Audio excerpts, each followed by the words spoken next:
President, ginagalang kong mga kasama.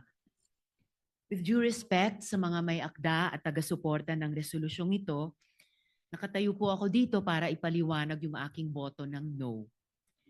Una po, sang-ayon ako na ang humanitarian considerations ay esensyal na bahagi ng hustisya. At tamang dapat makonsern tayo sa general welfare at dignidad ng lahat ng mga Pilipinong nasa ibang bansa, ng lahat ng ating mga nakatatanda, at ng lahat ng mga persons deprived of liberty. Pero Mr. President, hindi tayo nagdi-deal sa sufficient facts. Wala pong indikasyon na ang ICC ay nagpapabaya sa pagbantay sa kalusugan at kagalingan ng mga taong nasa kustodiya nila. May panayam rin po, ilang araw ang nakalilipas, kung saan sinabi ng pamilya ni former President Rodrigo Duterte na he is well, even jolly, at kaya pa ngang makipag-usap tungkol sa maraming topic, kasama ang politika, flood control, at love life. Ang panawagan para ang gobyerno ay mag-advocate para sa interim release o house arrest ni former President Duterte, maaring nakakouch sa humanitarian terms. Pero nagmumukha ring isa pang halimbawa ng ating gobyerno na nagbibigay ng special treatment sa isang makapangyarihang individual. Tila ba'y isa na naman itong patunay na ang batas ay marahas sa karaniwang Pilipino, pero malambot sa iilang may kapangyarihan. Kapag ordinaryong lolo ang inakusahan ng nagnakaw, pwedeng kulong agad at di makapagpiyansa. Pero dito, gobyerno mismo ang lumalaban para bigyan ng house arrest ang isang taong akusado ng mga napakamabigat na krimen. Totoo po na ang International Criminal Court mismo ay nakapag-grant ng interim release sa iilang exceptional circumstances. Pero pantay na importante, ang ICC ay nag-deny ng mga ganitong request kapag ang interes ng hustisya at accountability ay hinihingi ito. Alalahanin po natin na ang mga international courts ay nakapag-deal na sa maraming aging prisoners. Ratko Mladic and Radovan Karadzic, both convicted for genocide and crimes against humanity, continued to serve their sentences well into old age.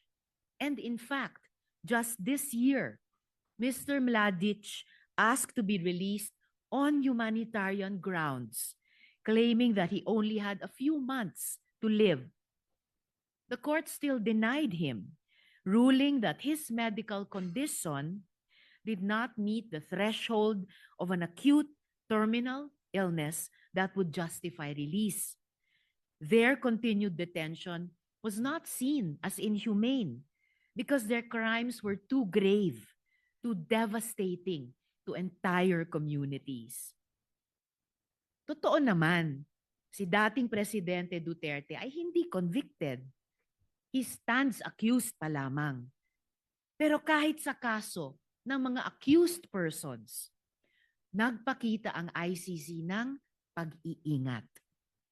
Laurent Gbagbo, the former president of Cote d'Ivoire, was denied interim release precisely because the vast network of supporters he commanded, which posed a risk to victims, witnesses, and to the integrity of the proceedings. Eventually, Gbagbo was acquitted. His day in court came, and he walked free, not because of an early release or house arrest, but because of a judgment. Si dating Presidente Duterte din ay pwede pang umasa sa ganoon. But the path there is through trial, not through early release or house arrest. Kung tunay ngang may sakit ang dating Pangulo, hindi ba't ang solusyon ay dalhin sila sa ospital sa The Hague, Netherlands, habang binibigyan ng angkop na tulong at suporta mula sa Philippine Embassy doon? Mga kasama, ang mga atrocities ng tinatawag na war on drugs ay hindi mga guni-guni lamang. Sila ay mga winasak na buhay ng libo-libong mga mahihirap na Pilipino. Sila ay mga hiyaw ng mga nanay at tatay na ang mga anak kailanman ay hindi na umuwi.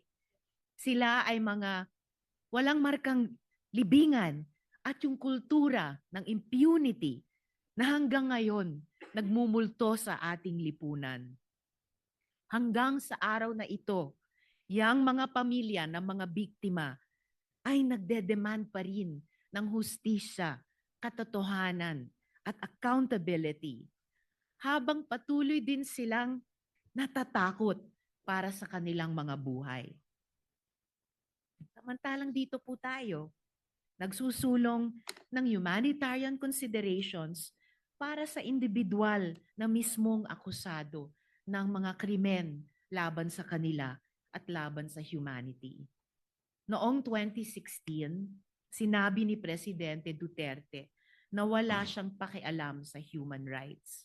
At kahit iutos pa ang pagpatay, walang makakaaresto sa kanya. Immune siya dahil matanda na siya pagkatapos ng termino. Sabi niya, wala silang laban. Tama ba si Presidente Duterte? Ang resolusyong ito ang magiging sagot ng Senado sa tanong na iyan. Alang-alang sa pagrespeto sa hustisya, fairness, at alaala nung ang mga buhay nila ay ninakaw at winasak. Ipagpaumanhin niyo po, Mr. President at mga kasama, hindi ko po in good conscience masuportahan ang resolusyong ito. Bumoboto po ako ng no. Salamat po, Mr. President.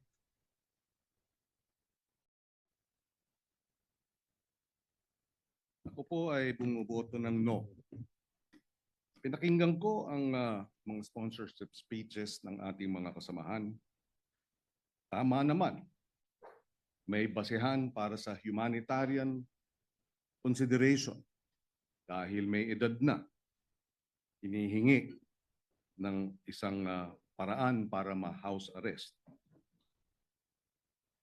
May basehan po ito base sa mga argumento na nabanggit kanina. Subalit, gaya ng nabanggit kanina ng ating majority leader na si Senator Zubiri, sinabi niya magagalit ang mga biktima ng EJK. Libo-libo ang pinatay. Libo-libo pa ang nawalan ng ama, ng ina, ng anak, na ang hiling ay hustisya. Tama rin na humingi ng hustisya. Saan tayo papanig? Tama, may basehan ang humanitarian konsiderasyon. Ngunit may basehan din yung daing at yung dalamhati at yung masasaktan na libo-libo nating mga kababayan na pinatay. Saan tayo? Humanitarian consideration o sa mga daing ng hinihiling ang hustisya? Bilang chairman ng Committee on Justice and Human Rights, nais ko mang pumanig sa isang banda.